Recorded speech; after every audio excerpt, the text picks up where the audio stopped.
Hey guys, what's up, कैसे हैं आप सभी लोग। बहुत बहुत स्वागत है आप सबका आज के इस अमेजिंग से सेशन में। हम लोग कर रहे हैं टैक्सेशन की revisionary series for May 25, September 25 and January 26 CA intermediate examinations. पहले मैं आप लोगों को इस रिविजनरी सीरीज के कुछ फीचर्स बता देता हूं। तो यहां पर हम लोग चैप्टर वाइज रिविजन कर रहे हैं, सारे चैप्टर्स की कवरेज हो रही है। फ्री कलर्ड पीडीएफ नोट्स आप लोगों को मिल रहे हैं। This revisionary series is relevant for May 25, September 25 as well as for January 26 examinations. और यहां पर हम लोग 100% कॉन्सेप्चुअल क्लैरिटी कर रहे हैं, तो क्वेश्चंस आप लोग आराम से मेरी बुक से प्रैक्टिस कर सकते हो। वीडियो के डिस्क्रिप्शन में आपको मेरी बुक्स का लिंक मिल जाएगा, वहां से आप बुक्स को परचेज कर सकते हो एंड वहां से आप क्वेश्चंस की प्रैक्टिस को कर सकते हो। इनकम टैक्स का ये हम लोगों का शेड्यूल है। इनकम टैक्स हम लोग कंप्लीट कर चुके हैं और जीएसटी का ये रिवीजन शेड्यूल यहां पर चल रहा है। और आज हम लोगों को करना है एक बहुत ही अमेजिंग सा chapter, tax invoice, credit and debit notes. बहुत टाइम लगाकर बहुत ही प्यारा लंबा बड़ा चार्ट बनाया है, ऐसा कि सारी की सारी चीजें उसमें कॉम्प्रिहेंसिवली उसमें कवर हो गई हैं। Tax invoice, credit and debit notes. तो you are going to just love this, you are going to love this chart. Again video के डिस्क्रिप्शन में नोट्स का लिंक है, वहां पर सारे नोट्स आप लोगों के लिए अवेलेबल हैं, तो वहां से आप लोग चेकआउट कर सकते हो। ठीक है, let's get started with tax invoice, credit and debit notes. Alright, तो अब हम लोग अपना रिवीजन स्टार्ट करते हैं इस चैप्टर का, tax invoice, credit and debit notes का। तो इसमें भी एक बहुत बड़ा सा मैंने चार्ट बना के रखा हुआ है, तो इसमें सारे के सारे एस्पेक्ट्स कवर हो गए। तो आओ एक एक करके उसको हम लोग डिस्कस करते हैं। ठीक है, तो सबसे पहले हम लोग बात करते हैं कि इनवॉइस होती क्या है। तो एन इनवॉइस, बिल और tab is the document which is given by the seller to the buyer. मतलब सप्लायर जो है वो रेसिपिएंट को देता है, showing the details of sale and products और services provided including quantities and agreed prices. ठीक है, तो including quantities and agreed prices. Basically bill क्या होता है वो यहां पर बात की हुई है उसके बारे में कि बिल होता क्या है। ऑलराइट, अब हम टैक्स इनवॉइस फॉर गुड्स के बारे में बात करते हैं। गुड्स की टैक्स इनवॉइस आपको कब तक इशू कर देनी चाहिए। ठीक है, गुड्स की टैक्स इनवॉइसेस, गुड्स के लिए टैक्स इनवॉइस आपको कब तक इशू कर देनी चाहिए।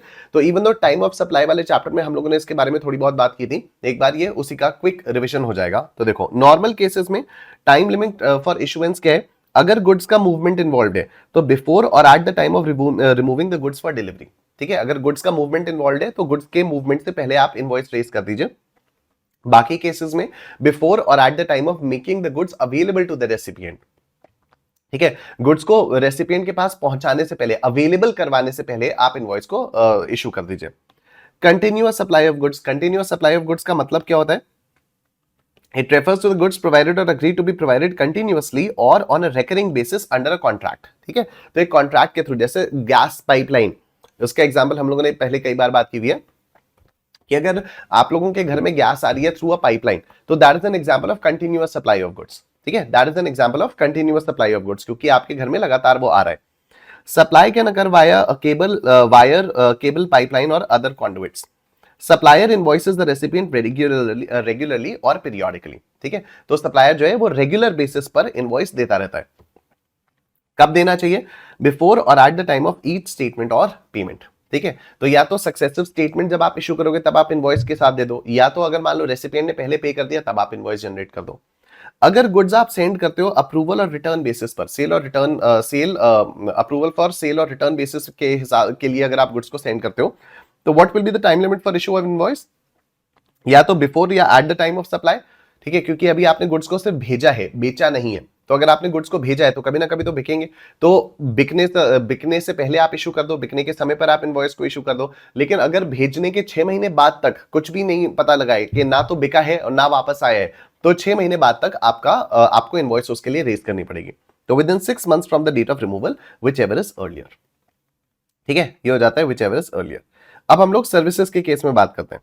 तो सर्विसेज के केस में सबसे पहले टैक्स इनवॉइस रिक्वायरमेंट्स में, तो देखो, a registered person supplying taxable services must issue a tax invoice either before or after the provision of the service but within a prescribed period। ठीक है, तो आपको प्रिस्क्राइब पीरियड के अंदर अंदर वो करनी पड़ेगी। सर्विस जब आप देते हो, तो जब भी आप सर्विस देते हो, जैसे मैं अड्डा 24/7 को सर्विस दे रहा हूं, तो मुझे टैक्स इनवॉइस रेज करनी पड़ेगी। तो या तो सर्विस देने के बाद या फिर सर्विस देने से पहले मुझे इनवॉइस देनी पड़ेगी। सर्विस देने के बाद कितने दिनों तक दे सकता हूं वो उसकी यहां पर लिमिट मेंशन है। ठीक है, issue at cessation of supply, तो if the supply of services ends before completion, if the supply of services ends before completion, मान लो बैच खत्म होने से पहले ही मैं अड्डा 24/7 छोड़ देता हूँ। ठीक है, ऐसा होगा नहीं कभी, लेकिन बैच खत्म होने से पहले ही मान लो मैं अड्डा 24/7 छोड़ देता हूँ, तो फिर इसके लिए मुझे इनवॉइस रेज करनी पड़ेगी। जितनी भी सर्विसेज मैंने सप्लाई की अड्डा 24/7 को, उतनी सर्विसेज के लिए मुझे इनवॉइस रेज करनी पड़ेगी। An invoice should be issued when the supply ceases covering the extent of supply made before cessation. ठीक है। Now, what is the time limits for issuing tax invoices in normal cases? तो insurers banks वगैरह के लिए 45 days from the date of supply, बाकियों के लिए 30 days from the date of supply. ठीक है।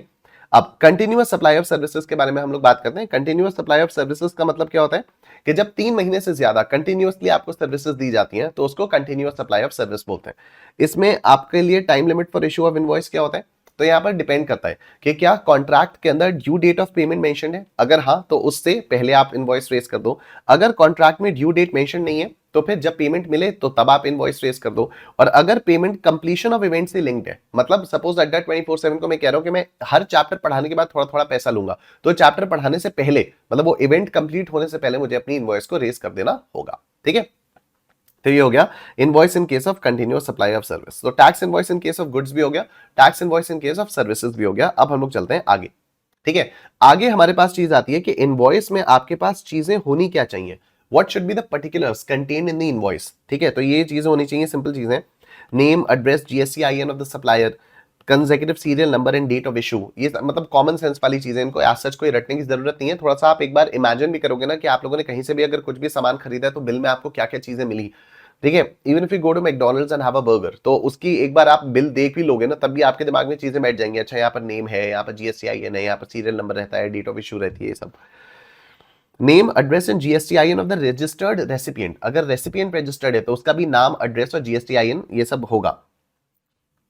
Name and address of unregistered recipient along with delivery address, name and state code where value of taxable supply is greater than 50,000 rupees.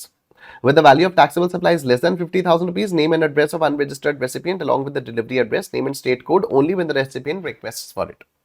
HSN, description of the goods or services, quantity in case of goods, total value of supply, taxable value of supply. Total value of supply, taxable value of supply में क्या फर्क हो जाता है कि हो सकता है आप कुछ ऐसी सप्लाईज दे रहे हो जिस पर जीएसटी ना लगे। ठीक है। तो that is not a taxable value of supply.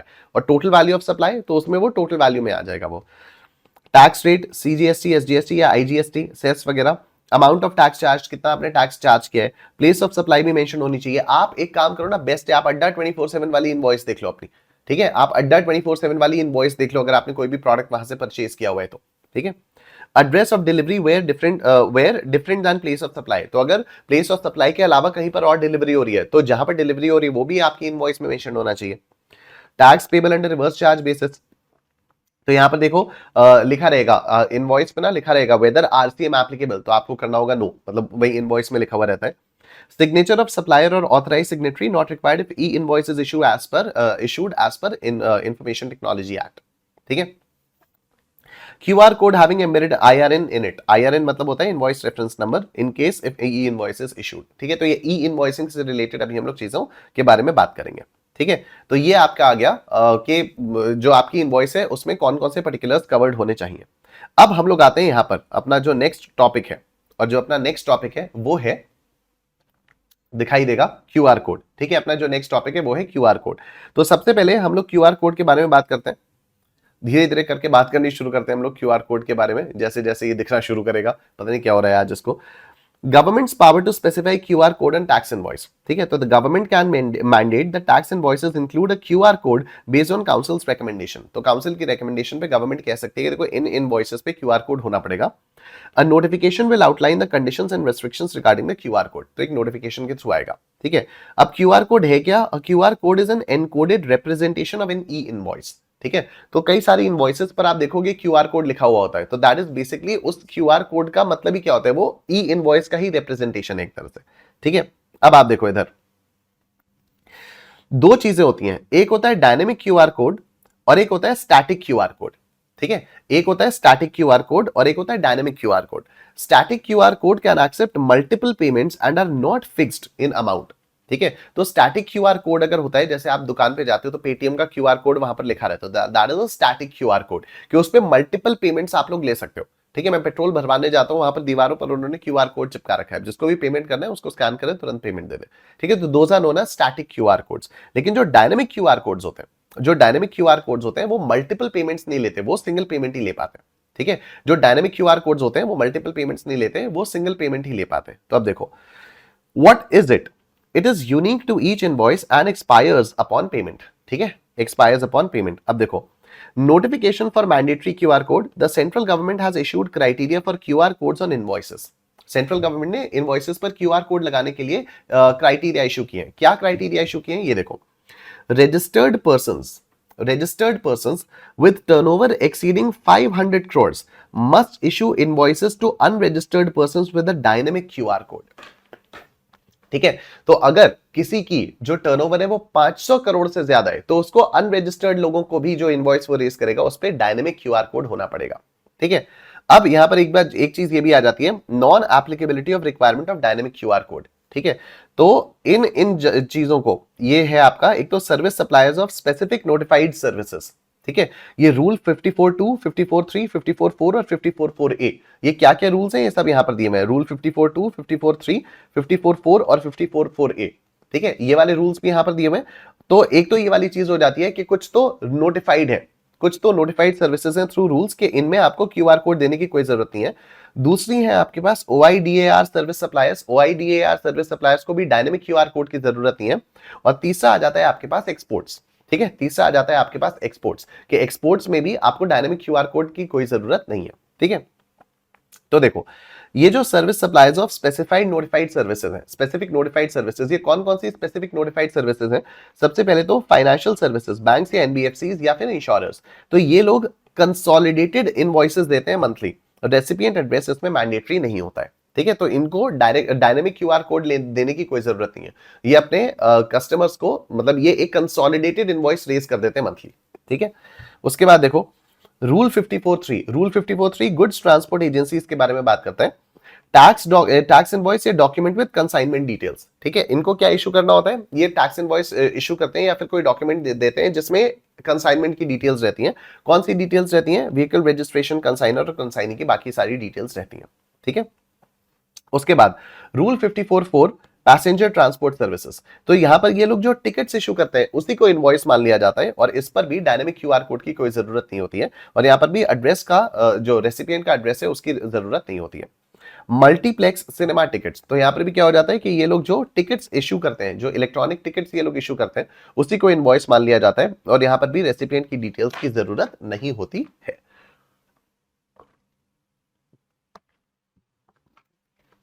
ठीक है, ये हो गया. ये कुछ नोटिफाइड सर्विसेज हैं जिनमें उसकी जरूरत नहीं है, डायनेमिक क्यूआर कोड की जरूरत नहीं है. एक्सपोर्ट्स में बात करें, regarding supplies made for exports. अगर आपने कुछ एक्सपोर्ट के लिए सप्लाईज किए, even though a registered person sells goods or services to an unregistered person, the requirement for dynamic QR code does not apply. ठीक है, तो वैसे तो एकदम सिंपल है. 500 करोड़ के ऊपर अगर आपका टर्नओवर है, आप अनरजिस्टर्ड लोगों को भी दे रहे हो, आपकी इनवॉइस में डायनेमिक क्यूआर कोड होना चाहिए. ठीक है, लेकिन अगर आप ये कर रहे हो, अगर आपने ये नोटिफाइड सर्विसेज दी, तो भले ही आपका टर्नओवर 500 करोड़ से ज्यादा है, फिर भी आप बिना डायनेमिक क्यूआर कोड के इनवॉइस इशू कर सकते हो. अगर आप एक्सपोर्ट्स कर रहे हो, फिर भी आप बिना डायनेमिक क्यूआर कोड के इनवॉइस इशू कर सकते हो. This is because e invoices needed to be issued for export supplies, treating them as business to business transactions. ठीक है, तो अगर आप एक्सपोर्ट करते हो तो वो B2B सप्लाई मान ली जाती है, तो डायनेमिक क्यूआर कोड की कोई रिक्वायरमेंट आज सच नहीं होती है. ठीक है, अब डायनेमिक क्यूआर कोड में ही हम लोग कुछ एक्सेप्शंस के बारे में भी यहां पर बात कर रहे हैं कि अगर आपने डायनेमिक क्यूआर कोड को डिजिटली डिस्प्ले करके रखा हुआ है, ठीक है, तो एक क्लैरिफिकेशन आया था. तो आप लोग देखो, ये जितना भी ये ना, अगर आप इसको स्टडी मटेरियल से भी देखोगे या कहीं से भी देखोगे तो ना सारी चीजें बहुत स्कैटर्ड होती हैं. तो ये माइंड मैप बनाने के पीछे का जो लॉजिक था, वो पूरा लॉजिक ये था कि भाई डायनेमिक क्यूआर कोड, एक बार टॉपिक कहीं पर शुरू हुआ, उससे रिलेटेड कुछ और आ गया, उससे रिलेटेड कुछ और कहीं पर आ गया, तो चीजें सारी दिमाग में बैठती नहीं है. पता लगा कभी स्टैटिक क्यूआर कोड के बारे में बात कर रहे हैं, फिर कभी डायनेमिक क्यूआर कोड के बारे में बात कर रहे हैं, फिर पता लगा बात करते करते हम लोग इतनी गहराई में पहुंच गए कि हमें पता ही नहीं है, कि याद ही नहीं है. मतलब वो वाला जो 3 इडियट्स का गाना है ना, कंफ्यूजन ही कंफ्यूजन है, सॉल्यूशन कुछ पता नहीं. सॉल्यूशन जो पता, तो क्वेश्चन क्या था पता नहीं. ठीक है, अब सॉल्यूशन अगर पता चला, अगर मान लो वो चीजें समझ में आ गई कि अंदर अंदर क्या था, तो यही नहीं समझ में आ रहा कि हम लोग पढ़ क्या रहे थे. तो इसलिए ये इस टाइप का एक माइंड मैप बनाए कि सारी की सारी चीजें आप लोग एक तरीके से कंसोलिडेटेड वे में यहां पर देख सकते हो. ठीक है, तो एग्जाम्पशन क्या हो जाएगा? Digital display of dynamic QR code. Digital display QR code provided digitally, that is on screen. अगर आपने डायनेमिक क्यूआर कोड को स्क्रीन पर लगा रखा है, तो invoice reference, invoice cross references digital QR code. तो फिर आपको क्यूआर कोड को, उस डायनेमिक क्यूआर कोड को हर इनवॉइस पर छापने की जरूरत नहीं है. बस आप उस डायनेमिक क्यूआर कोड का रेफरेंस अपनी इनवॉइस पर दे सकते हो. Invoice validity, invoice deemed compliant with QR code requirement. Purpose, encourages digital payment via mobile wallets. ठीक है, ये हो गया। तो अब आप लोगों का यहां पर क्यूआर कोड से related dynamic QR code, static QR code वाली बात आप लोगों को समझ में आ गई। ठीक है, अब क्यूआर कोड से रिलेटेड कोई एक क्लैरिफिकेशन भी आया था। क्यूआर कोड से रिलेटेड, डायनेमिक क्यूआर कोड से रिलेटेड ही कुछ क्लैरिफिकेशन भी आया था। एक सर्कुलर आया था जिसमें बहुत सारे इश्यूज को डिस्कस किया गया था। तो various scenarios examined for compliance, various scenarios examined for compliance. अच्छा, उससे पहले ये भी चीज है कि पैरामीटर्स या details captured in dynamic QR code, dynamic QR code में कौन कौन सी डिटेल्स आपकी कैप्चर हो जानी चाहिए। तो कौन कौन सी चीजें हो जानी चाहिए? Supplier GSTIN number, supplier UPI ID, payee's bank account number and IFSC, invoice number and date या और total invoice value and GST breakdown. ये सारी चीजें डायनेमिक क्यूआर कोड में कैप्चर हो जानी चाहिए। ठीक है, अब आप इधर देखो, compliance with dynamic QR code requirements. Look at this. ठीक है, तो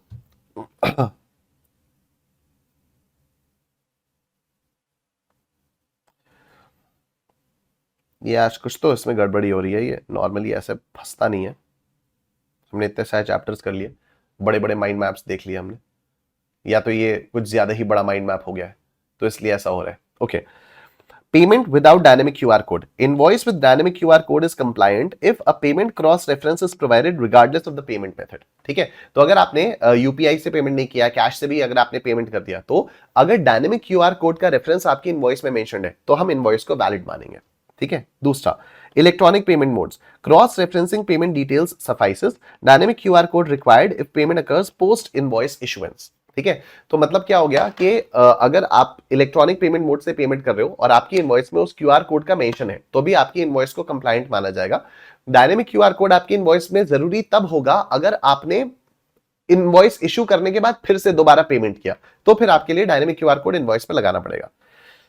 Prepaid invoices, no need for dynamic QR code if payment has been pre-received, provided payment is cross-referenced. ठीक है, तो आपकी इनवॉइस में QR कोड का रेफरेंस होना चाहिए।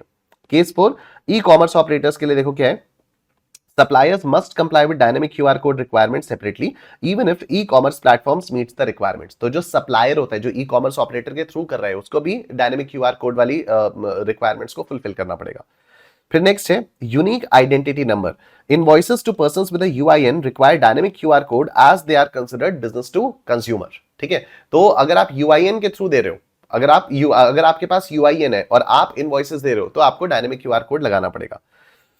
Case 6, UPI ID linking, providing bank account and IFSC details is unnecessary if linked to a UPI ID. ठीक है, तो अगर यूपीआई आईडी से लिंक्ड है तो फिर बैंक डिटेल्स और आईएफएससी की डिटेल्स देने की कोई जरूरत नहीं है। Case 7, authorized payment collectors. The UPI ID of the authorized person may be used instead of the supplier's UPI ID. ठीक है, तो जो authorized person है उसकी भी UPI ID यूज की जा सकती है, कोई जरूरी नहीं है कि सप्लायर की ही UPI ID यूज की जाएगी। Case 8, services to foreign recipients. No dynamic QR code needed for invoices issued to recipients outside India with payment via RBI approved methods. तो अगर आप इंडिया के बाहर किसी को भी पेमेंट कर रहे हो तो और RBI approved मेथड से कर रहे हो तो आपको QR कोड लगाने की कोई जरूरत नहीं है। मतलब पेमेंट नहीं कर रहे हो, सर्विस आप दे रहे हो, बाहर के बंदे को सर्विस आप दे रहे हो। Retail payments, a unique order ID for sales reference number can substitute for invoice number in the dynamic QR code. And part payments, the dynamic QR code should reflect only the remaining amount due if part payment has already been received. तो ये सारी चीजें आपकी dynamic QR code से related हो जाती हैं। तो क्यूआर कोड वाले जो हम लोगों का टॉपिक था वो भी यहां पर कंप्लीट हो जाता है। ठीक है, तो इसको आप लोग जब थोड़ा सा जूम आउट करोगे तो आप लोगों को क्यूआर कोड से रिलेटेड ना सारी चीजें अपने दिमाग में बनती हुई दिखाई देंगी। अभी तो यहाँ पर पता नहीं क्या ही आज प्रॉब्लम चल रही है, तो ये वाली चीज है। तो अब देखो, आपको अपनी टैक्स इनवॉइसेस में एचएसएन कोड को भी कोट करना होता है। ठीक है, जो आपका एचएसएन कोड होता है, जब आप देखोगे ना अड्डा 24/7 ने जब आपको इनवॉइस रेज की है तो वहां पर वो लोग जो भी सर्विसेज सप्लाई कर रहे हैं उसका एचएसएन कोड होगा। जैसे जो मैं अड्डा 24/7 को सर्विसेज सप्लाई करता हूं उसका भी एक एचएसएन कोड है। तो मेरी जो इनवॉइस रहती है, इनवॉइस पे मैं अपना डिस्क्रिप्शन ऑफ सर्विसेज लिखता हूं और उसके बाद फिर एचएसएन कोड या अकाउंटिंग कोड एचएसी कोड होता है वो, तो उसको हम लोग हार्मोनाइज्ड सिस्टम ऑफ नॉमेनक्लेचर या हार्मोनाइज्ड अकाउंटिंग कोड, वो हम लोगों को मेंशन करवाता है। ठीक है, तो अब देखो, number of digits of the HSN code to be mentioned in the invoice, अगर आपका एनुअल टर्नओवर 5 करोड़ या उससे कम है तो फिर आपको एचएसएन कोड की 4 डिजिट्स को ही मेंशन करना होता है। मतलब ये कंपलसरी है, आप चाहो तो पूरी भी कर सकते हो। ठीक है, आप चाहो तो पूरी भी कर सकते हो। मोहम्मद उस्मान कुछ कह रहे हैं, गुड मॉर्निंग सर, आपके बोलने पर मॉक टेस्ट देने गया था, यू वर राइट, मेरा कॉन्फिडेंस, अच्छा बहुत बढ़िया, मेरा कॉन्फिडेंस बढ़ा, दैट्स ग्रेट, दैट्स ग्रेट। ठीक है, I am glad Mohammad Usman. ठीक है, बहुत बढ़िया। तो चलो इससे हम लोग स्टार्ट करें। तो this topic is coating of HSN या अकाउंटिंग कोड। तो जब भी हम लोग टैक्स इनवॉइस रेज करते हैं तो वहां पर हम लोगों को एचएसएन कोड मेंशन करना होता है। एचएसएन का मतलब होता है हार्मोनाइज्ड सिस्टम ऑफ नॉमेनक्लेचर। ठीक है, तो अब इसमें क्या है कि कितने सारे हमारे पास गुड्स हैं, कितनी सारी सर्विसेज हैं, तो सबको एक कोड दिया हुआ है। ठीक है, तो जब आप इनवॉइस रेस करते हो, जब आप टैक्स इनवॉइस रेस करते हो, तो you also have to mention that HSN code. तो अगर अड्डा 24/7 आपको इनवॉइस रेस कर रहा है तो आप उसमें देखना अड्डा 24/7 जो भी सर्विसेज आपको दे रहा है ना, उसका एक एचएसएन कोड मेंशन होगा। उस एचएसएन कोड को आप गूगल पे डाल के देखोगे तो आपको उस पूरी सर्विसेज के डिस्क्रिप्शन दिखाई देगा। ठीक है, उसी तरह से जो मैं अड्डा 24/7 को इनवॉइस रेस करता हूं, वहां पर भी मैं अपना एचएसएन कोड मेंशन करता हूं, राइट, तो वो भी दिखाई देता है। ऑलराइट, सो अब यहां पर यह सवाल उठा कि आपको अपनी इनवॉइस पर कितने डिजिट्स तक एचएसएन या अकाउंटिंग कोड को मेंशन करना पड़ेगा। तो यहां पर यह बोला गया कि number of digits of HSN code to be mentioned in the invoice, अगर आपका एनुअल टर्नओवर 5 करोड़ तक है, अगर आपका एनुअल टर्नओवर 5 करोड़ या उससे कम है, तो आपको 4 डिजिट्स ही मेंशन करने की जरूरत है। आपको 4 डिजिट्स ही मेंशन करने की जरूरत है। और अगर आपका जो टर्नओवर है वो 5 करोड़ से ज्यादा है तो आपको 6 डिजिट्स मेंशन करने की जरूरत है। ठीक है, अगर आपका टर्नओवर 5 करोड़ से कम है तो आप चाहो तो 6 डिजिट्स भी मेंशन कर सकते हो, कोई उसमें रेस्ट्रिक्शन नहीं है। बट मिनिमम रिक्वायरमेंट है कि अगर आपका जो टर्नओवर है वो 5 करोड़ रुपए तक है तो फिर 4 डिजिट्स ऑफ एचएसएन कोड तो आपको मेंशन करना ही पड़ेगा। अच्छा, इसमें एग्जेम्पशन क्या है? Registered persons with turnover up to 5 crore rupees are not required to mention HSN code for supplies to unregistered persons। ठीक है, तो अगर unregistered persons को सप्लाई दी जा रही है तो वहां पर HSN कोड को मेंशन करने की कोई जरूरत नहीं है। ठीक है, तो अगर मान लो जैसे अड्डा 24/7 ने आप लोगों को सर्विसेज दी, तो हो सकता है उस पर HSN कोड मेंशन ना हो। ठीक है, ये देखो, ये सिर्फ एग्जेम्पशन दिया हुआ है, मतलब अपनी चॉइस से अगर अड्डा 24/7 मेंशन करे तो वो बात अलग है। ठीक है, लेकिन अड्डा 24/7 के ऊपर कोई ऑब्लिगेशन नहीं है। ठीक है, कि क्योंकि आप सारे के सारे तो अनरजिस्टर्ड हो, तो आप लोगों के नाम पर अगर उसने टैक्स इनवॉइस रेस की है तो इट्स नॉट ऑब्लिगेटरी फॉर अड्डा 24/7 to mention the HSN code. Done? Okay, next हमारे पास टॉपिक आता है invoice requirement in case of export या एसईजेड सप्लाईज।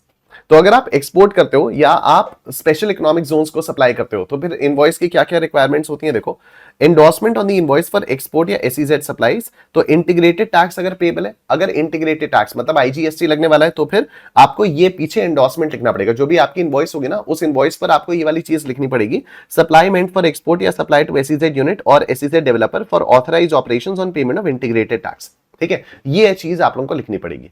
अगर मान लो उस पर कोई आईजीएसटी नहीं लगेगा, ठीक है, उस पर कोई आईजीएसटी नहीं लग रहा है, वो सिर्फ एक बॉन्ड या लेटर ऑफ अंडरटेकिंग के थ्रू दिया जा रहा है, तो फिर उसमें आप लोगों को ये मेंशन करना होगा, उसमें आपको ये मेंशन करना होगा, सप्लाई मेंट फॉर एक्सपोर्ट या सप्लाई टू एसईजेड यूनिट और SEZ developer for authorised operations under bond और letter of undertaking without payment of integrated tax.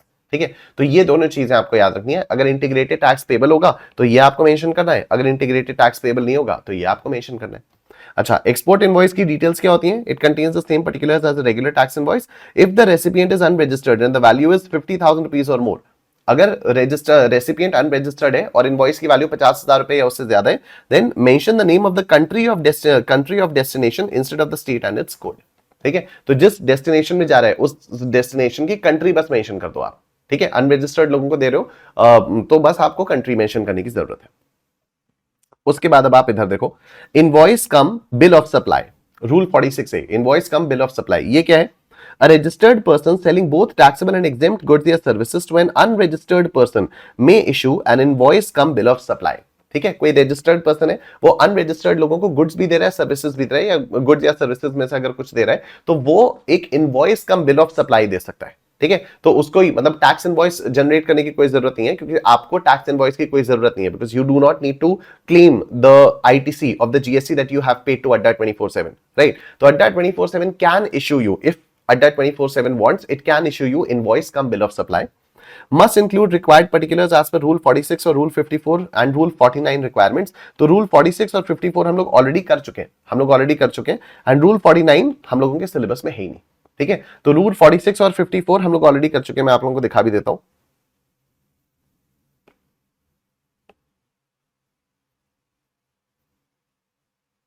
ये देखो,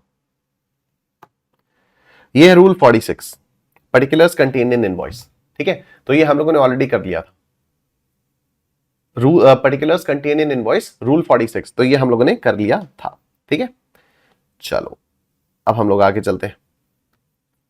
अब इसके बाद हमारे पास आता है यहां पर कुछ, अच्छा ये वाला टॉपिक हो गया ना, तो अब हमारे पास ये वाला टॉपिक आ जाता है यहां पर manner of issuing of invoice. ठीक है, तो इनवॉइस आप कैसे इशू करोगे। अगर आप गुड्स के सप्लायर हो, मतलब अगर आप गुड्स की सप्लाई कर रहे हो, तो आपको 3 कॉपीज मेंशन करनी पड़ेंगी, 3 कॉपीज जनरेट करनी पड़ेंगी। एक ओरिजिनल जो आप अपने रेसिपिएंट को दोगे, यानी जो आपका कस्टमर होगा आप उसको दोगे।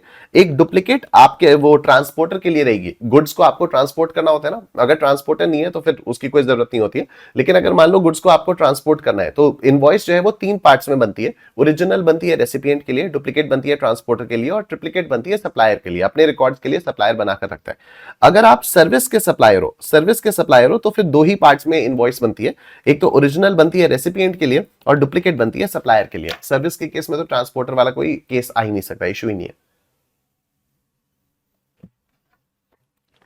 ठीक है, अब आप इधर देखो इलेक्ट्रॉनिक रिक्वायरमेंट्स क्या होती हैं manner of issuing of invoice की। तो furnishing serial number electronically, invoices serial numbers must be submitted electronically via form GSTR 1 और जीएसटीआर 1A। ठीक है, तो ये हम लोगों को मालूम ही है, जीएसटीआर 1 में आपको अपनी सभी इनवॉइसेस की सीरियल नंबर्स सब इलेक्ट्रॉनिकली फर्निश करने पड़ते हैं। ई इनवॉइसिंग, ये देखो सर्टेन रजिस्टर्ड पर्संस, मच्छर, certain registered persons must prepare e-invoices by uploading information in form GST INV01 on the GST portal। अब ये कौन से लोग होते हैं जिनका टर्नओवर 5 करोड़ से ज्यादा होता है। अगर आपका टर्नओवर 5 करोड़ से ज्यादा है तो आपको ई इनवॉइसेस इशू करनी पड़ेंगी। तो ई इनवॉइसिंग से रिलेटेड पूरी डिटेल्स अभी हम लोग देखेंगे थोड़ी देर में। Invoice reference number is required for each E invoice. ठीक है, अब ये इनवॉइस रेफरेंस नंबर भी क्या होता है, ये ई इनवॉइस के टॉपिक में और अच्छे से देखेंगे। The commissioner can exempt certain persons from e-invoicing requirements for specified periods। तो अगर कमिश्नर चाहे तो कुछ लोगों को ई इनवॉइसिंग की रिक्वायरमेंट से एग्जेम्प्ट भी कर सकता है। ठीक है, अब आप ये देखो यहां पर applicability of e invoicing, aggregate turnover in any financial year more than 5 crore rupees. तो अगर 5 करोड़ रुपए से ज्यादा का टर्नओवर है फाइनेंशियल ईयर में, किसी भी फाइनेंशियल ईयर में, तो फिर आपको ई इनवॉइस बनानी पड़ेगी। वैलिडिटी ऑफ इनवॉइसेस देखो, invoices other than e invoice not regarded as invoice. तो मतलब any invoice which is not issued as per the specified sub rule will not be considered valid. अगर आपके ऊपर ई इनवॉइसिंग की requirement है और फिर भी आप ई इनवॉइसिंग नहीं कर रहे हो, तो फिर जो भी आप इनवॉइस रेज कर रहे हो उसको वैलिड नहीं माना जाएगा, वो इनवैलिड हो जाएगी। Non-applicability of certain provisions in case of e-invoice, rules 48(1) and 2 do not apply to e-invoices issued as specified in rule 48(4)। ठीक है, तो ये जो रूल्स 48(1) और 2 होते हैं, 48(1) और 2 कौन से थे, ये वाले ओरिजिनल फॉर ये गुड्स के लिए, के ट्रिप्लिकेट में बनेंगी गुड्स की इनवॉइसेस और डुप्लीकेट में बनेंगे सर्विस वाली इनवॉइसेस। तो ये थे रूल्स 48(1) और 48(2)। ठीक है, तो अगर मान लो आप ई इनवॉइसेस जनरेट कर रहे हो तो फिर आपको original for recipient, duplicate for transporter, triplicate for supplier बनाने की जरूरत नहीं है, और सर्विसेज के केस में ओरिजिनल फॉर रेसिपिएंट और डुप्लीकेट फॉर सप्लायर बनाने की जरूरत नहीं है। ठीक है, तो इसलिए यहां पर मैंने रूल नंबर्स भी लिखे हुए, क्योंकि यहां पर ये लिखा हुआ है कि rules 48(1) and 2 do not apply in case of e invoices issued as specified in rule 48(4)। ठीक है, ये हो गया। अब हम लोग यहां पर ई इनवॉइसिंग के बारे में डिटेल में बात करेंगे। तो ई इनवॉइसिंग से रिलेटेड बहुत सारी चीजें हैं, तो एक एक करके हम लोग यहां पर पढ़ते हैं। Class of persons mandated for E invoicing, किन लोगों के लिए ई इनवॉइसेस जनरेट करना मैंडेटरी है। तो थ्रेशोल्ड क्राइटेरिया क्या है, registered persons with an aggregate turnover exceeding 5 crore rupees since 2017-18 must prepare E invoices. हम लोगों ने ये वाली बात पढ़ लिया कि अगर 5 करोड़ रुपए से ज्यादा का टर्नओवर है आपका साल भर का, तो आपको ई इनवॉइस रेज करनी पड़ेगी। एप्लीकेबल ट्रांजैक्शंस क्या है, applies to B2B supplies and exports excluding B2C invoices. तो B2B में ई इनवॉइस के लिए जरूरी होता है, एक्सपोर्ट्स के लिए एक्सपोर्ट्स के लिए ई इनवॉइस मैंडेटरी है, लेकिन B2C के लिए, तो अगर आपका टर्नओवर 5 करोड़ से ऊपर है और आप B2C सप्लाई कर रहे हो तो ई इनवॉइस मैंडेटरी नहीं है। ठीक है, इसमें एक्सक्लूजन्स कौन कौन से हैं, not applicable to invoices from input service distributor. तो अब ये इनपुट सर्विस डिस्ट्रीब्यूटर्स क्या चीज है, ये आप लोग सीए फाइनल में पढ़ोगे।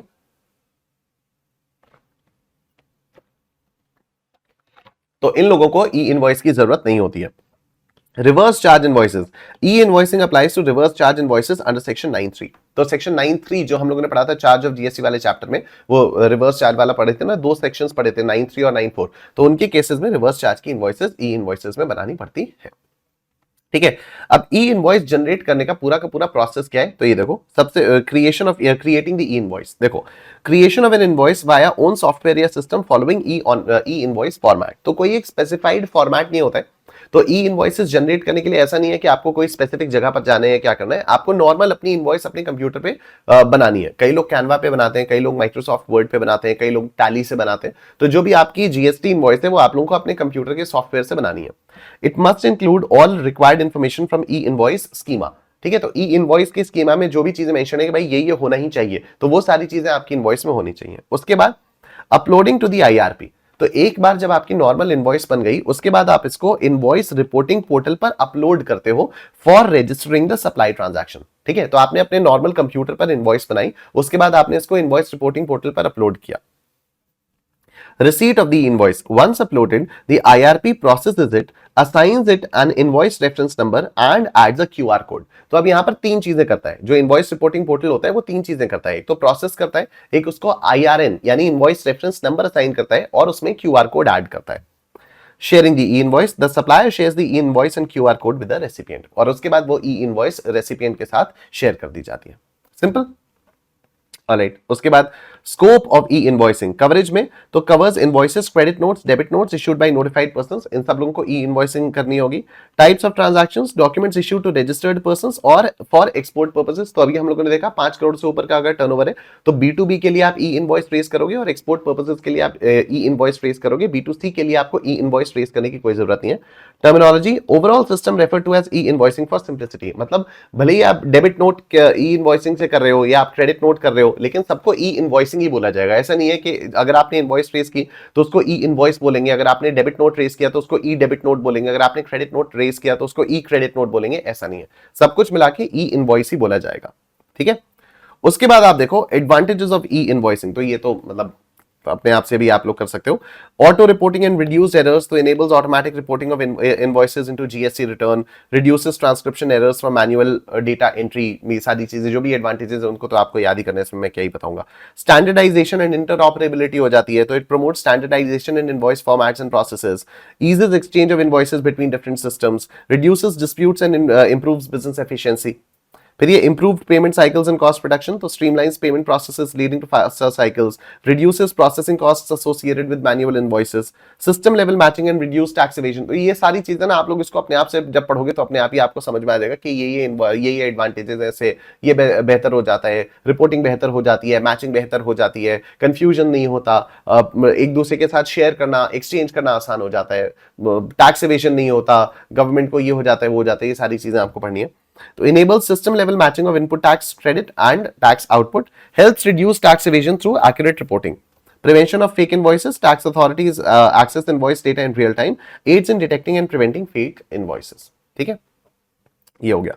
उसके बाद आप आओ यहां पर cases where e invoicing does not apply. कहां ई इनवॉइस अप्लाई ही नहीं करेगी, तो जनरल एक्सक्लूजन्स क्या हो गए? Not applicable for specified supplies from unregistered persons, reverse charge under section 94 of और इंपोर्ट्स। ठीक है, तो अगर अनरजिस्टर्ड पर्संस रिवर्स चार्ज में सप्लाई ले रहे हैं तो ई इनवॉइस लेने की कोई जरूरत नहीं है। उसके बाद स्पेसिफिक एग्जेम्पशंस कौन कौन से हैं? Special economic zone units except SEZ developers with turnover exceeding 5 crore rupees, insurers, banking companies, financial institutions including NBFCs, goods transport agencies providing road transportation, passenger transport service suppliers, government department and local authorities। इन लोगों को ई invoice की कोई जरूरत नहीं होती है, तो ये आपको याद ही करना है बस। Mandatory declaration for exempted taxpayers, तो exempted taxpayers must declare that they do not need to issue e-invoices despite exceeding the turnover threshold। तो ये जितने भी लोग हैं जिन लोगों को एक्सक्लूजन दिया हुआ है, ये जो स्पेसिफिक एग्जेम्पशंस हैं या इवन जो जनरल एक्सक्लूजन्स हैं, तो इन लोगों को अपनी इनवॉइस में ये मेंशन करना पड़ेगा, एक डिक्लेरेशन देना पड़ेगा कि हम लोग डिक्लेयर करते हैं कि हमारा टर्नओवर 5 करोड़ से ऊपर होने पर भी हम ई इनवॉइस जनरेट नहीं कर रहे हैं क्योंकि हमें स्पेसिफिक एग्जेम्पशन मिला हुआ है।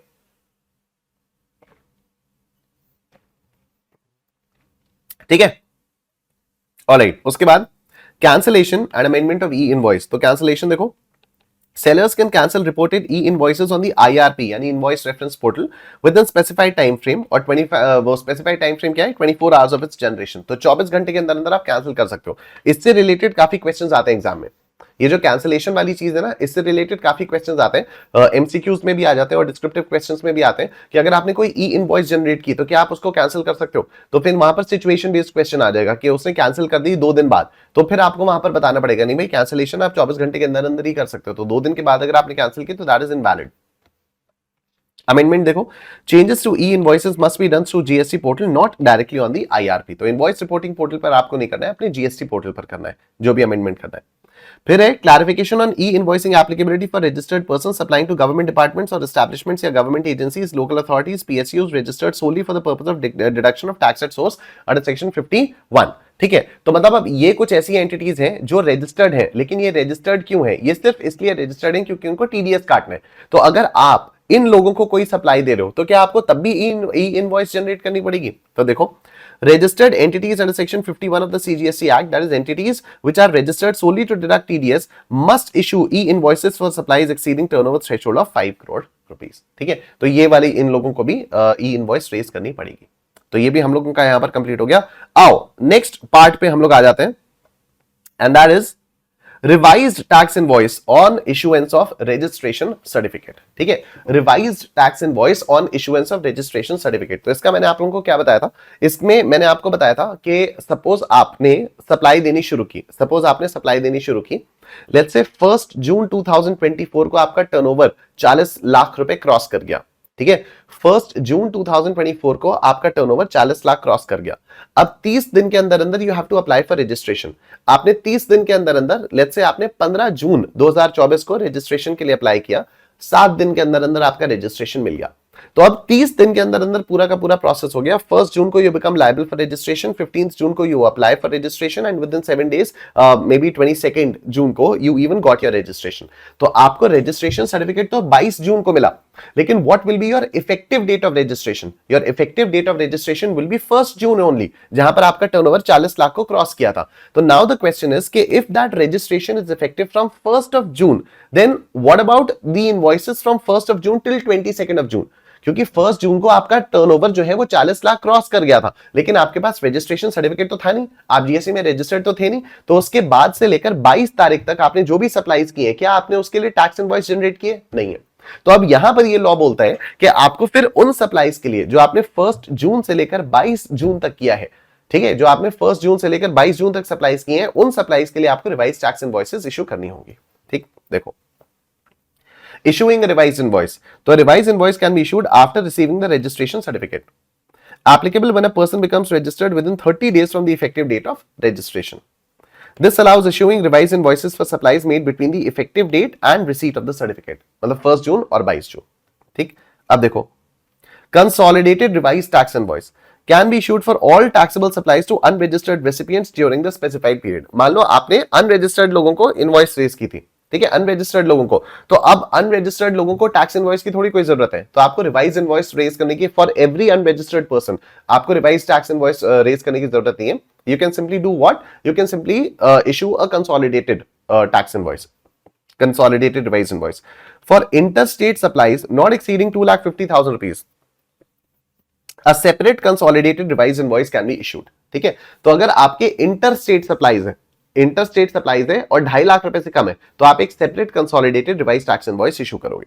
ठीक है, उसके बाद पर्टिकुलर्स, रिवाइज टैक्स इनवॉइस में क्या पर्टिकुलर्स होंगे? Must include details such as the phrase revised invoice. तो ये वाला फ्रेज बहुत इंपॉर्टेंट है।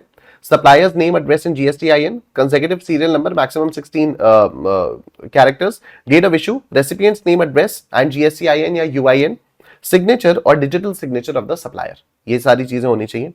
Revise invoice for demands and inadmissible ITC, तो ये आपको कब इशू करनी होती है? ये आपको, अगर ये आपके ऊपर कोई डिमांड या आपने कोई विलफुल मिस स्टेटमेंट किया या सप्रेशन ऑफ फैक्ट्स किए या कुछ भी आया, तो डिमांड वगैरह रेज करने के लिए अगर आपसे इनवॉइस मांगी जाती है, ठीक है, अगर डिमांड वगैरह रेज करने के लिए मतलब आपके ऊपर डिमांड आ गई, भाई जीएसटी देना पड़ेगा तुमको, तो फिर तुमने उसके लिए अगर रिवाइज इनवॉइस इशू की है, तो ये वाली चीज है।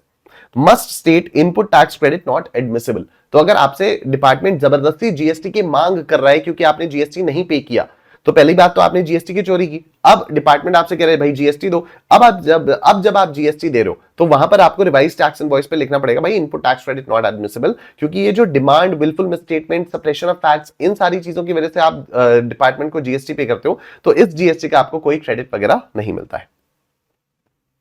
फिर नेक्स्ट है provisions where tax invoices not required, तो कहां का टैक्स इनवॉइस की जरूरत नहीं है, मतलब रिवाइज इनवॉइस की जरूरत नहीं है। कंडीशंस क्या है? वैल्यू ऑफ द गुड्स और सर्विसेज और both supplied is less than 200, इस पे काफी सारे क्वेश्चंस आते हैं, ठीक है, एमसीक्यूज में भी और डिस्क्रिप्टिव में भी, कि अगर value of both goods and services supplied less than 200 rupees, अगर 200 रुपए से कम है, the recipient is unregistered and the recipient does not require such invoice. तो अक्सर ये वाला क्वेश्चन आता है कि आपसे पूछा जाता है कि बताओ इनको रिवाइज टैक्स इनवॉइस इशू करने की जरूरत है या नहीं है, तो वहां पर आपको अपने आंसर में ये तीनों कंडीशंस एज इट इज लिखनी पड़ेंगी कि revise tax invoice is not required to be issued if following three conditions are satisfied: value of goods or services or both supplied is less than 200 rupees, the recipient is unregistered and the recipient does not require the tax invoice। ये तीनों conditions आपको लिखनी पड़ेंगी। तो अगर ये तीनों की तीनों कंडीशंस सैटिस्फाई हो रही हैं, तब फिर आपको रिवाइज टैक्स इनवॉइस इशू करने की कोई जरूरत नहीं होती है। Issuing a consolidated tax invoice at the end of the day is sufficient। ठीक है, उसके बाद हमारे पास कुछ मिसलेनियस टॉपिक्स आते हैं। लेट्स सी, सबसे पहले है receipt and refund vouchers. Receipt voucher कब होता है, कैसे होता है, क्या होता है? देखो, issued for advance payments detailing the transaction. ठीक है, तो अगर मान लो आपने मुझे एडवांस में पेमेंट दे दिया, अब मैंने आपको सर्विस दी नहीं, सप्लाई नहीं हुई, तो मैं आपको इनवॉइस नहीं रेज कर सकता, लेकिन फिर भी एडवांस आ गया तो मैं आपको एक रिसीट वाउचर दे दूंगा कि हाँ भाई मुझे आपका पैसा मिल चुका है। Must include the supplier and recipient information, advance amount and tax details. ये सारी डिटेल्स यहां पर मेंशन होनी चाहिए। Rate of tax and nature of supply for undeterminable cases. इसमें क्या हो जाता है कि अगर मान लो आपको ये नहीं पता कि आपको पैसा मिल गया है, ठीक है, किसी ने मुझे पैसा दे दिया, अब वो कह रहे हैं कि हो सकता है मैं आपसे जीएसटी पढ़ भी लूं, हो सकता है मैं आपसे एडवर्टीजमेंट की सर्विसेज भी ले लूं। जैसे फॉर एग्जांपल हो सकता है अभी आप लोगों ने मेरा शायद यूनिक कार्ड वाला एड कहीं पर देखा होगा, यूट्यूब पे या इंस्टाग्राम पे आजकल काफी वो चल रहा है। So there was this brand, ठीक है, वो कौन से तो बैंक का है, पता नहीं किसी बैंक का है ना, यूनी गोल्ड कार्ड किसी बैंक का है वो, ठीक है। अब वो जिस भी बैंक का है, मुझे याद भी नहीं आया किस बैंक का है वो, एनीवे तो यूनी गोल्ड कार्ड है, ठीक है। तो अब उसका एड आया मेरे पास कि भाई इसका एड कर दो, राइट। तो अब एड अगर मैं कर रहा हूं तो ये मेरी प्रोफेशनल एजुकेशन प्रोवाइडिंग सर्विसेज से तो अलग है, ठीक है। मैंने अभी आपको थोड़ी देर पहले बताया था कि हर चीज का एक HSN कोड होता है। तो अब ये दो टाइप की सर्विसेज मैं दे रहा हूं, एक तो मैं प्रोफेशनल कोचिंग वाली सर्विसेज दे रहा हूं और दूसरी मैं एडवर्टीजमेंट की सर्विसेज आपको दे रहा हूं। आप मेरे पास आए, आपने मुझसे कहा कि भाई यूनिक कार्ड का ऐड कर दो, मैंने कहा चलो मैं यूनिक कार्ड का ऐड कर दूंगा, उसके लिए मैं इतने पैसे आपसे लूंगा। तो now I am providing you the services of advertisement, right. अब अगर मान लो आप मेरे पास आए, आपने मुझे दिए 50,000 रुपए, आपने कहा निशांत सर ये पैसे रखो, मैंने कहा किस चीज के, मैंने कहा किस चीज के रखूं। तो फिर अब आपने बोला कि पता नहीं, हो सकता है हम आपसे इस 50,000 के बदले आगे बुक्स ले लें, हो सकता है हम इस 50,000 के बदले आपसे टीचिंग वाली सर्विसेज ले लें, हो सकता है हम आपसे इस 50,000 रुपए के बदले एडवर्टीजमेंट वाली सर्विसेज ले लें। तो अभी पता ही नहीं है कि इस 50,000 रुपए के अगेंस्ट में आप मुझसे क्या लेने वाले हो, क्या क्या गुड्स लेने वाले हो, क्या सर्विसेज लेने वाले हो। तो उस केस में जीएसटी का रेट 18% मान लेंगे और नेचर ऑफ सप्लाई इंटरस्टेट मान लेंगे। मतलब फिर IGST मैं चार्ज करके आपको दूंगा और 18% के रेट से दूंगा, ठीक है। क्योंकि अगर आप मुझे बुक्स परचेज करते हो तो उस पर तो 0% GST है, लेकिन अभी मालूम ही नहीं है, आपने बस 50,000 रुपीज मुझे दे दिया, ठीक है। अब आपने मुझे 50,000 रुपीज दे दी, मैंने आपको रिसीट वाउचर दे दिया, ठीक है। आप 2 दिन बाद मेरे पास आए, आप मुझसे कहते हो नहीं नहीं यार निशांत सर मुझे ना आपसे कोई सर्विसेज चाहिए नहीं, आप मेरा पैसा मुझे वापस कर दो, ठीक है। आपने मुझे पैसा दिया कि निशांत सर मैं आपसे कुछ ना कुछ सर्विसेज लूंगा, कुछ ना कुछ, या तो आपसे गुड्स लूंगा या तो आपसे सर्विसेज लूंगा। मैं भी बड़ा खुश हो गया, मैंने आपको रिसीट वाउचर दे दिया। अब 2-4 दिन बाद आप आते हो, कहते हो नहीं नहीं निशांत सर मुझे आपसे कोई सर्विसेज नहीं चाहिए, आप मेरा पैसा मुझे वापस दे दो। तो जब मैं आपका पैसा आपको वापस दूंगा तो मैं साथ ही इसमें एक रिफंड वाउचर इशू करूंगा। तो it is issued when no supply is made after receiving advance payment, contains similar details to receipt voucher, ठीक है। ओके, तो एक तो ये हो गया रिसीट एंड रिफंड वाउचर्स हो गया मिसलेनियस टॉपिक्स में। दूसरा, invoice requirements in case of reverse charge. अगर रिवर्स चार्ज में मुझे जीएसटी पे करना है तो इनवॉइस भी मैं ही रेज करूंगा। तो registered person must issue invoice for supplies from unregistered suppliers और अंडर रिवर्स चार्ज। तो जो 9(3) और 9(4) वाली सर्विसेज मैंने ली थी उसमें रिवर्स चार्ज में रेसिपिएंट को जीएसटी पे करना होता है, तो रेसिपिएंट को ही इनवॉइस रेज करनी है। आइडियली इनवॉइस कौन रेज करता है, सप्लायर करता है, लेकिन यहां पर टैक्स इनवॉइस कौन रेज करेगा, यहां पर टैक्स इनवॉइस रेसिपिएंट ही रेज करेगा क्योंकि उसी को जीएसटी पे करना है। Builders या promoters must pay GST and reverse charge for supplies not meeting 80% required from the registered suppliers। इसके बारे में थोड़ी सी और डिटेल में हम लोग अभी थोड़ी देर में बात करेंगे।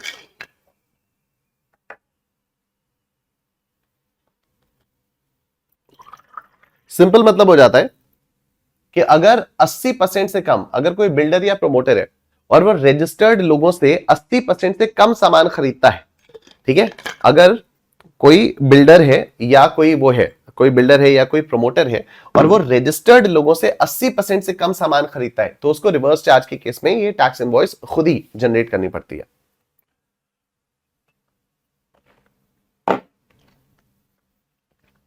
ठीक है, ओके। अब कुछ ऐसी भी चीजें हैं जहां पर टैक्स इनवॉइस की जगह पर बिल ऑफ सप्लाई रेज की जाएगी। वो क्या है? तो bill of supply is issued for exempted goods या सर्विसेज और अंडर कॉम्पोजिशन स्कीम। तो अगर मैं कॉम्पोजिशन स्कीम में रजिस्टर्ड हूं तो मैं टैक्स इनवॉइस रेज कर ही नहीं सकता, तो I have to issue the bill of supply. It does not include tax rates और amounts. Tax invoice for non taxable supply treated as bill of supply under GST if another act requires a tax invoice. इसका मतलब क्या हो गया? मान लो मैं कोई आपको सप्लाई कर रहा हूं, मैं आपको कोई सप्लाई कर रहा हूं, किसी और एक्ट में बोला गया है कि इसको टैक्स इनवॉइस करके रेज करो, किसी और एक्ट में, जीएसटी एक्ट में नहीं, किसी और एक्ट में बोला गया है कि इसको टैक्स इनवॉइस करके रेज करो, तो होती होगी उस वाले एक्ट में टैक्स इनवॉइस। जीएसटी में हम उसको बिल ऑफ सप्लाई ही मानेंगे। ठीक है, जैसे हो सकता है जैसे alcoholic liquor for human consumption is the non taxable supply, right? तो अब alcoholic liquor for human consumption पर वैट लगता है, हो सकता है वैट वाला जो एक्ट हो वो उसको टैक्स इनवॉइस बोले, हो सकता है वैट वाला जो एक्ट है वो उसको टैक्स इनवॉइस बोले, हम उसको क्या बोलेंगे? हम उसको नॉर्मल बिल ऑफ सप्लाई बोलेंगे। ठीक है, ऑलराइट। उसके बाद ये देखो invoice requirements in case of reverse charge. तो यहीं पर मैंने आप लोगों से कहा था ना बिल्डर वाली बात में स्पेशल बात करेंगे हम लोग, तो ये रहा बिल्डर या प्रमोटर वाली बात। ठीक है, तो उसके बारे में भी हम लोग अभी बात करेंगे। तो invoice requirement in case of reverse charge. अब रिवर्स चार्ज के केस में इनवॉइस की क्या क्या रिक्वायरमेंट्स होती हैं देखो। परचेजेस फ्रॉम अनरजिस्टर्ड सप्लायर और अंडर रिवर्स चार्ज, तो यहां पर रिवर्स चार्ज इनवॉइस आपकी होती है। अब रिवर्स चार्ज इनवॉइस मतलब क्या होता है? It is issued by buyer instead of the seller. ठीक है, तो नॉर्मली जो सेलर होता है वो इनवॉइस को रेज करता है, लेकिन यहां पर रिवर्स चार्ज की इनवॉइसेस में क्या होता है? बायर इनवॉइस को रेज करता है। किन सिचुएशंस में कर सकता है? अगर आपने अनरजिस्टर्ड लोगों से सप्लाई ली तो फिर आपको ये रिवर्स चार्ज में इनवॉइस रेज करनी पड़ेगी। अगर आप एक बिल्डर या प्रमोटर हो तो and you are purchasing less than 80% of inputs from registered suppliers, या फिर आप सीमेंट परचेज कर रहे हो अनरजिस्टर्ड सप्लायर्स से, या फिर आप कैपिटल गुड्स को परचेज कर रहे हो या मशीन या इक्विपमेंट अगर आप कर रहे हो परचेज कर रहे हो, तो भी आपको रिवर्स चार्ज में इनवॉइस रेज करनी पड़ेगी। ठीक है, what is the timing of issue? Eight the time of receiving the goods और सर्विसेज। अब आपको यहां पर इशू करनी होगी ऐसे। ठीक है, तो ये तो हो गया परचेजेस फ्रॉम अनरजिस्टर्ड सप्लायर और अंडर रिवर्स चार्ज। अब ये देखो payment voucher issued when paying GST on reverse charge basis. ठीक है, तो जब जीएसटी आप रिवर्स चार्ज में पे करते हो तो आपको पेमेंट वाउचर इशू करना होता है। यहां पर आपको क्या क्या कंटेंट्स डालने होते हैं? सप्लायर का नाम, address, GSTIN, unique serial number, issue date, recipient's details, good services description, amount paid, GST rate and amount, place in state code of supply, signature और डिजिटल सिग्नेचर। ठीक है, सिग्नेचर या digital signature ये आपका आ जाता है। तो invoice requirements in case of reverse charge भी यहां पर हम लोगों का कंप्लीट हो जाता है। और उसके बाद हम लोग बिल ऑफ सप्लाई के बारे में थोड़ी सी और डिटेल में बात करते हैं। अब बिल ऑफ सप्लाई आपको कब इशू करना होता है? When the supply is GST exempted. जब सप्लाई पर जीएसटी नहीं लगता तो आपको बिल ऑफ सप्लाई इशू करना होता है। या फिर अगर आप कॉम्पोजिशन स्कीम में रजिस्टर्ड हो तो आपको बिल ऑफ सप्लाई इशू करना होता है। अब बिल ऑफ सप्लाई में कौन कौन से डॉक्यूमेंट्स होते हैं, मतलब क्या क्या कंटेंट्स होते हैं, क्या क्या पर्टिकुलर्स होते हैं? Supplier's name, address, GSTIN, unique serial number, issue date, recipient's GSTIN, HSN code, description, supply value after discounts वगैरह वगैरह, ये सारी चीजें होती हैं। ठीक है, सिंपल। अब बिल ऑफ सप्लाई आपको कब इशू करने की जरूरत नहीं है? Not required if sale is below 200 rupees. Tax invoices bill of supply. If a tax invoice, अब देखो ये वही वाली लाइन है, इफ अ टैक्स इनवॉइस और a similar document is issued under another act for a non taxable supply, it will be treated as a bill of supply for the purposes of goods and services tax act. ठीक है, तो वही वाली line जो हम लोगों ने यहां पर पढ़ी थी, ये invoice requirement in case of reverse charge. तो यहां पर मैंने आप लोगों को बताया था ना, नहीं यहां पर बताया था, ये मिसलेनियस टॉपिक्स में बिल ऑफ सप्लाई में मैंने आपको ये बताया था कि tax invoice for non taxable supply it is treated as bill of supply under GST. भले ही कोई दूसरा एक्ट उसको टैक्स इनवॉइस बोले, हम उसको जीएसटी के अंदर बिल ऑफ सप्लाई ही बोलेंगे। ठीक है, हम उसको जीएसटी के अंदर बिल ऑफ सप्लाई ही बोलते हैं।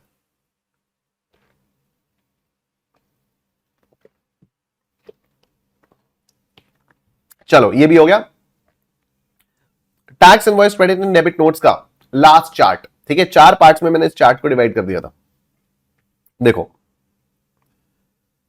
अब यहां पर जीएसटी स्पेशल इनवॉइस वाले कुछ फीचर्स, कुछ रूल्स हैं, उसको हम लोग यहां पर देखते हैं। देखो, relaxation from tax invoice, government notifications, specify exempted services या गुड्स।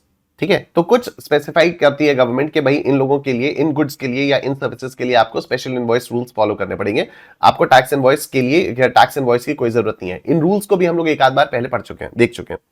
अलाउ ऑल्टरनेटिव डॉक्यूमेंट्स और वेव इनवॉइस रिक्वायरमेंट, तो या तो इनको बोल दिया जाएगा कि आप ऑल्टरनेटिव डॉक्यूमेंट्स इशू कर दीजिए, या तो इनवॉइस की रिक्वायरमेंट को वेव ऑफ कर दिया जाएगा। जैसे अभी हम लोगों ने थोड़ी देर पहले बात की थी ना, सिनेमा टिकट्स की बात की थी, हम लोगों ने ट्रांसपोर्टेशन के बस के टिकट की बात की थी कि बस का टिकट जो है वो टिकट ही इनवॉइस है, सिनेमा का जो टिकट है वो टिकट ही इनवॉइस है। तो ये वाली चीज है। देखो, notified suppliers with special rules, insurers, banks and financial institutions, इन लोगों को तो मंथली कंसोलिडेटेड इनवॉइस अलाउड है। नो सीरियल नंबर और रेसिपिएंट एड्रेस रिक्वायर्ड।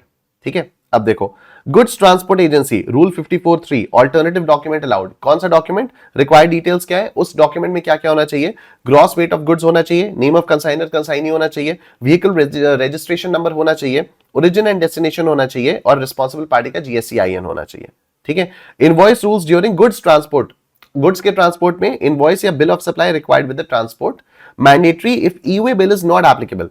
ठीक है, तो अब ई-वे बिल वाला चैप्टर हम लोग देखेंगे जब रिवाइज करेंगे, तो उसमें थोड़ी सी और डिटेल में आपको ये बात समझ में आएगी कि कहां पर ई-वे बिल एप्लीकेबल होता है, कहां पर ई-वे बिल एप्लीकेबल नहीं होता।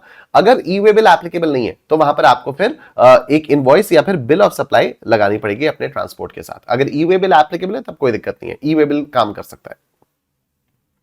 पैसेंजर ट्रांसपोर्टेशन सर्विसेज, तो टिकट को ही इनवॉइस मान लिया जाता है। नो सीरियल नंबर और passenger address is required. Ticket should contain information like suppliers details, description of service etcetera, तो सप्लायर की डिटेल्स यहां पर होनी चाहिए। उसके बाद मल्टीप्लेक्स सिनेमा, तो इलेक्ट्रॉनिक टिकट ही जो है वो इनवॉइस मान लिया जाता है। रेसिपिएंट डिटेल्स मैंडेटरी नहीं होती हैं, applicable optionally for two other cinema screens. ठीक है, तो ये बाकी लोगों के लिए भी ऑप्शनल हो जाता है। डन। उसके बाद डिलीवरी चालान का यूजेज किस तरह से होता है उसके बारे में हम लोग यहां पर बात करते हैं। तो देखो, लेट्स सी, डिलीवरी चालान आ जा मेरे भाई, अरे मेरे भाई, हाँ, डिलीवरी चालान आप कब यूज करोगे? जब आप लिक्विड गैस अननोन क्वांटिटी में, जब आप लिक्विड गैस को ट्रांसपोर्ट कर रहे हो, then you have to use delivery challan.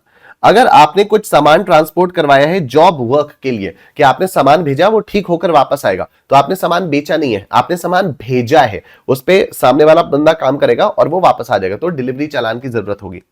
Testing या एग्जीबिशन के लिए अगर आप भेज रहे हो तो डिलीवरी चालान की जरूरत होगी, और बाकी नोटिफाइड कुछ केसेस में डिलीवरी चालान की जरूरत होगी।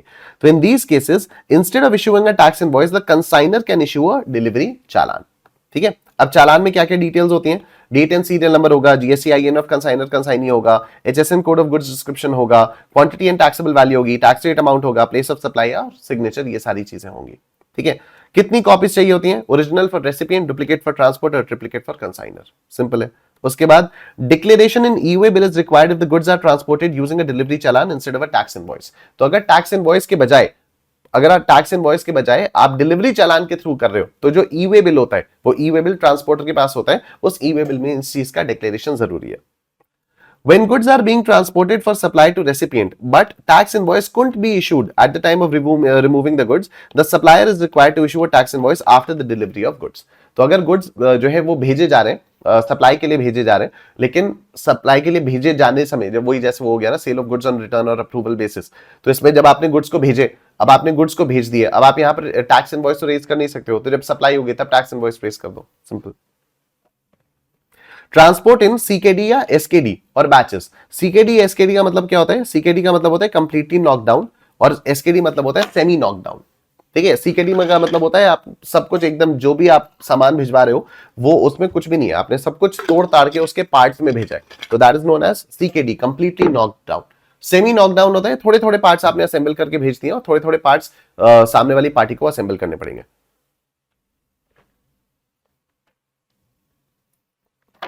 तो यहां पर आपको फर्स्ट डिस्पैच से पहले इनवॉइस रेज करनी पड़ेगी। सब्सिक्वेंट डिस्पैचेस यूज डिलीवरी चालान, तो इनवॉइस आपको अपने पहले बैच से ही, जो पहला डिस्पैच होगा, जो पहले पार्ट का डिस्पैचमेंट होगा, वहीं पर आपको इनवॉइस रेज कर देनी पड़ेगी, और उसके आगे जो भी आप डिस्पैचेस करोगे वहां पर आपको डिलीवरी चालान के थ्रू करनी पड़ेगी, डिलीवरी चालान के थ्रू वो करनी पड़ेगी, डिस्पैच करना पड़ेगा। And original invoice sent with the last batch, जो आखिरी बैच आप भेजोगे उसके साथ आपको ओरिजिनल इनवॉइस भेजनी पड़ेगी। डन। उसके बाद देखो, goods on approval basis, goods on approval basis के बारे में बात करते हैं।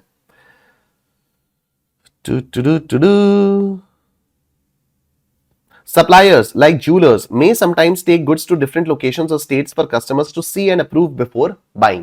ठीक है, तो jewelers कभी कभी एक स्टेट से दूसरी स्टेट में लेकर जाते हैं. Since it's unclear if buyers will actually buy the goods, suppliers can't issue a tax invoice in advance.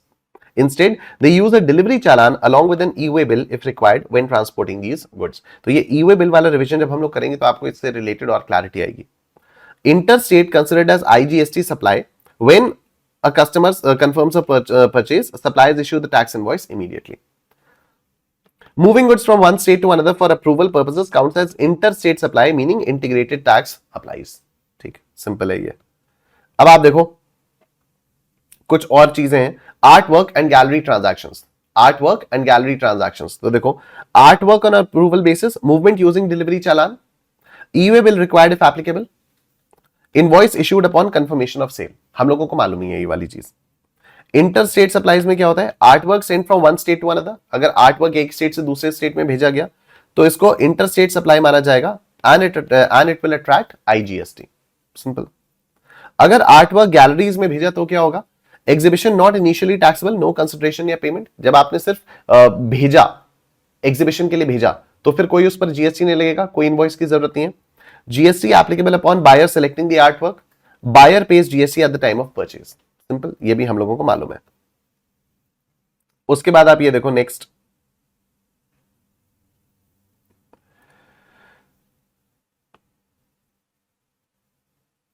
Goods sent abroad for exhibition.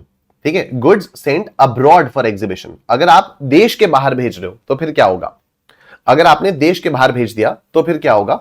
तो बेसिक कॉन्सेप्ट क्या है? नॉट इनिशियली कंसिडर्ड सप्लाई, क्योंकि पेमेंट उसमें involve नहीं होता है, लेकिन इसको जीरो रेटेड सप्लाई भी नहीं माना जाएगा. ठीक है, तो क्योंकि पेमेंट ही इन्वॉल्व नहीं है तो इसको जीरो रेटेड सप्लाई नहीं माना जाएगा. Record maintenance and documentation, maintain specified records. कुछ स्पेसिफाइड रिकॉर्ड्स आपको मेंटेन करने पड़ेंगे. डिलीवरी चालान आप यूज करोगे भेजते समय. नो बॉन्ड या letter of undertaking required initially. तो इनिशियली आपको कोई भी बॉन्ड या लेटर ऑफ अंडरटेकिंग की जरूरत नहीं होती है.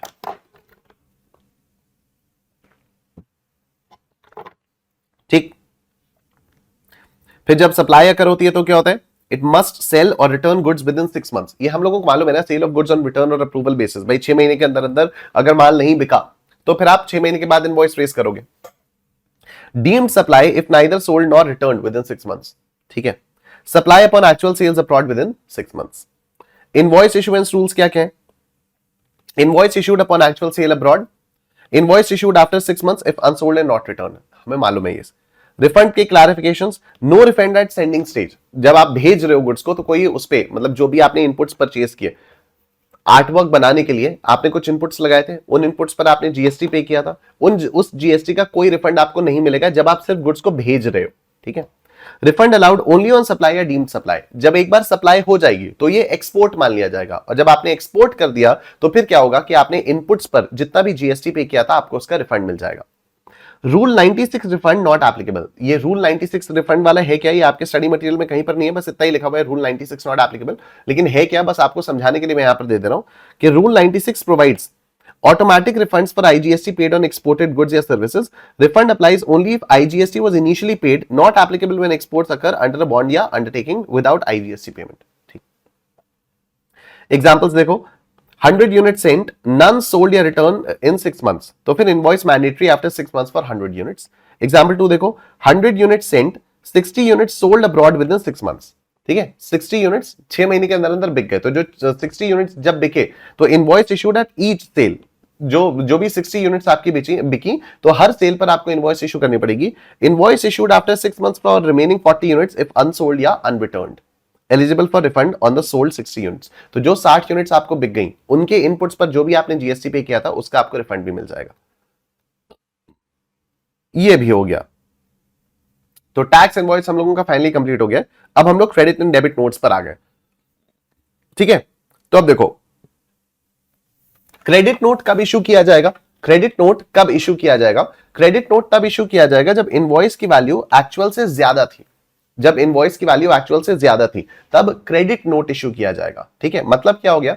मैंने अपनी पार्टी को कोई माल बेचा. मैंने अपनी पार्टी को कोई माल बेचा. मैंने जर्नल एंट्री क्या की? मैंने जर्नल एंट्री की party account debit to sales.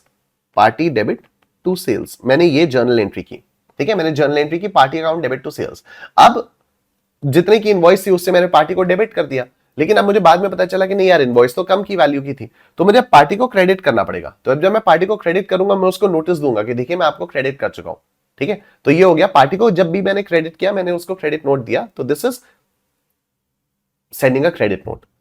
अगर टैक्स एक्चुअल से ज्यादा लगा दिया तो जो भी टैक्स अमाउंट है वो भी तो मैं पार्टी को ही डेबिट करूंगा। अगर टैक्स मैंने एक्चुअल से ज्यादा लगा दिया तो मुझे उसके लिए भी इसको पार्टी को क्रेडिट करना पड़ेगा, और मैं अपनी पार्टी को वो दूंगा, अपने रेसिपिएंट को मैं वो दूंगा, एक क्रेडिट नोट दूंगा। गुड्स रिटर्न्ड, मान लो सामने वाले ने सामान मुझे वापस भेज दिया, तो जब मैंने उसको बेचा तो मैंने पार्टी को डेबिट किया। अब वो सेल्स रिटर्न हुआ तो फिर मैं पार्टी को क्रेडिट करूंगा। तो अब जब मैं इसको क्रेडिट करूंगा, मैं फिर इसको क्रेडिट नोट दूंगा। या डेफिशिएंट गुड्स या सर्विसेज, अगर मैंने कुछ सामान बेचा और सामने वाले को वो माल सही नहीं लगा, तो वो मुझे पैसे थोड़ी देगा। तो अगर वो पैसे नहीं देगा तो मुझे उसको क्रेडिट करना पड़ेगा, तो मैं उसको क्रेडिट नोट दूंगा। रिपोर्टिंग रिक्वायरमेंट्स देखो, reported in the return for the month of issue. तो अब जब भी आप ये क्रेडिट नोट इशू करते हो, जब भी आप जिस भी महीने में आपने क्रेडिट नोट इशू किया, फिर अगले महीने जब आप उसका GSTR 1 फाइल करते हो या GSTR 3 भी फाइल करते हो, तो आपको ये उसी महीने रिपोर्ट करना पड़ेगा। और मैक्सिमम आप कब तक कर सकते हो? Earlier of 30th November after the financial year and और एनुअल रिटर्न फाइलिंग। तो अगर मैं फाइनेंशियल ईयर 24-25 के बारे में बात करूं, तो 30th नवंबर 2025 से पहले पहले ऑल द डेबिट नोट्स और credit notes which you issued during the financial year 24-25 must be reported to the government before 30th November 2025 और the date of annual return filing, जो भी एनुअल रिटर्न वाली date होगी filing की, वो या फिर 30th November of the next year. Tax adjustment restriction, if the supplier has already collected and deposited GST with the government, he can't later reduce that tax amount in his liability even if giving discounts or adjustments earlier. ठीक है, मतलब अगर आपने अपने recipient से tax ले लिया था और सरकार को आपने जमा कर दिया, ठीक है, आपने टैक्स ले लिया था और सरकार को आपने जमा कर दिया, अगर आपने अपने रेसिपिएंट से टैक्स ले लिया था और सरकार को जमा कर दिया और उसके बाद फिर आप एक क्रेडिट नोट इश्यू करते रहो, तो आपको जीएसटी का रिफंड नहीं मिलेगा। ठीक है, तो आपको जीएसटी का रिफंड नहीं मिलेगा। देखो, if the supplier has already collected and deposited GST with the government, he can't later reduce the tax amount in his liability even if giving discounts or adjustments later. ठीक, secondary discounts not tax adjustable, commercial credit notes allowed। मतलब क्या हो जाता है कि बाद में अगर मैं उसको फर्दर डिस्काउंट दे रहा हूं, कोई सेकेंडरी डिस्काउंट दे रहा हूं, तो उस डिस्काउंट का मुझे कोई जीएसटी का बेनिफिट नहीं मिलेगा। ठीक है, उस डिस्काउंट का मुझे कोई जीएसटी का बेनिफिट नहीं मिलेगा, तो ये टैक्स एडजस्टेबल नहीं होते। और दूसरी चीज, आप कमर्शियल क्रेडिट नोट इशू कर सकते हो। ठीक है, जीएसटी का क्रेडिट नोट नहीं आप इशू कर पाओगे, लेकिन आपको कमर्शियल क्रेडिट नोट इशू करने से कोई नहीं रोकेगा। कमर्शियल क्रेडिट नोट मतलब अकाउंटिंग वाला क्रेडिट नोट आप इशू कर सकते हो, उसको जीएसटी वाला क्रेडिट नोट नहीं। डन, ये हो गया। अब हम लोग बात करेंगे डेबिट नोट्स के बारे में। तो अब डेबिट नोट्स में क्या हो गया, मैंने क्या किया, मैंने परचेज किया, कुछ मैंने परचेज किया। अभी मैंने क्रेडिट नोट में क्या कर रहा था, मैं सेल कर रहा था। ठीक है, अब यहां पर क्या हो गया कि या चलो सेल करने की ही बात कर रहा हूं, क्योंकि मैं सप्लायर हूं ना, तो मैं सेलर के पॉइंट ऑफ व्यू से ही बात कर रहा हूं। मैंने कुछ माल बेचा, अब जब मैंने माल बेचा तो मैंने एंट्री पास की party account debit to sales, party debit to sales. ठीक है, मैंने इन 50,000 रुपए की इनवॉइस लगाई, मैंने 50,000 रुपए की इनवॉइस लगाई, बाद में मुझे पता चला नहीं 55,000 का माल था, तो अब मैं पार्टी को 5,000 से और डेबिट करूंगा। जब मैं पार्टी को 5,000 से और डेबिट करूंगा तो मैं सामने वाले को क्या कहूंगा, डेबिट नोट दूंगा। ठीक है, या अगर टैक्स कम था तो मैं और टैक्स लगाऊंगा, और टैक्स लगाऊंगा तो और डेबिट करूंगा, तो फिर मैं डेबिट नोट इश्यू करूंगा। Reporting requirements, reported in the month of issue, adjust tax liability accordingly. ठीक है, तो अगर आप उससे ज्यादा टैक्स ले रहे हो तो वो तो आपको सरकार को देना ही पड़ेगा, तो यहां पर आपको टैक्स लायबिलिटी को एडजस्ट करना पड़ेगा। And it's also called supplementary invoice. अब डेबिट नोट्स और क्रेडिट नोट्स में क्या क्या कॉमन कंटेंट्स हैं, क्या क्या कंटेंट्स होने चाहिए? तो supplier name, GSTIN address, recipient name, GSTIN UIN address, type of document credit या डेबिट नोट है, unique serial number, date of issue, reference invoice, bill details, taxable value, tax rate, tax amount, signature of supplier या authorised representative, ये सारी चीजें इसको होनी चाहिए। और इसी के साथ हमारा tax invoice, credit and debit notes वाला जो चैप्टर है उसका रिविजन यहां पर आकर कंप्लीट हो जाता। तो गाइस, इसी के साथ हम लोगों का tax invoice, credit and debit notes वाला रिवीजन यहां पर आकर कंप्लीट हो जाता है। आई एम श्योर आप लोगों को मजा आया होगा, जो चार्ट था वो आप लोगों को अच्छा लगा होगा। एंड आप लोगों ने देखा कितनी ज्यादा मेहनत की इस टाइप के चार्ट्स बनाने में। And this is what I have done. जितने भी ये थियोरेटिकल चैप्टर्स हैं, जितने भी थियोरेटिकल कॉन्सेप्ट्स हैं, उन सबको अगर हम लोग एक माइंड मैप के थ्रू बना लेते हैं तो हमारे दिमाग में बैठाने में आसानी होती है। एंड ऑल्दो मेरे बनाए हुए माइंड मैप्स का नोट मेरे बनाए हुए माइंड मैप्स आपको इस वीडियो के डिस्क्रिप्शन में मिल जाएंगे, बट स्टिल मैं रेकमेंड करूंगा आप छोटे छोटे अपने हाथ से जब खुद बनाओगे ना तो आपके दिमाग में चीजें ज्यादा बैठेंगी। ठीक है, बाकी वीडियो को लाइक कर देना, कमेंट सेक्शन में कमेंट करके बताना आपको सेशन कैसा लगा। I will see you guys later, take care, thank you, bye bye.